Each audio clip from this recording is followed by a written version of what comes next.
10ാം ക്ലാസ്സിൽ patch വാന്നോ SLC ആ ഭാവി തീരുമാനിക്കുന്നത്. 10ാം ക്ലാസ്സാ ഭാവി തീരുമാനിക്കുന്നത് കേട്ടോ.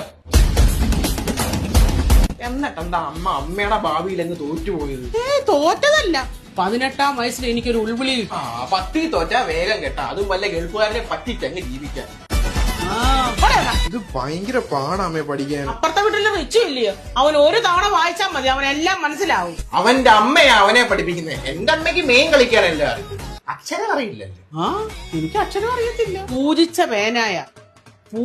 പേന കൊണ്ട് എഴുതിയാൽ 0 കിട്ടാതെ നോക്കാം. അപ്പൊ അറിയാത്ത ചോദ്യം വന്നാ പേന തന്നെ എഴുതും. തന്നെ എഴുതാൻ ഇത് യന്ത്രന്റെ കവാടത്തിന്റെ ഇടയിൽ നിന്ന് എടുത്ത പേന അല്ല. സിലബസ് ഏതാന്ന് ചോദിച്ചാൽ ലൈൻ ബസ് പോയെന്ന് പറയുന്നവനാ.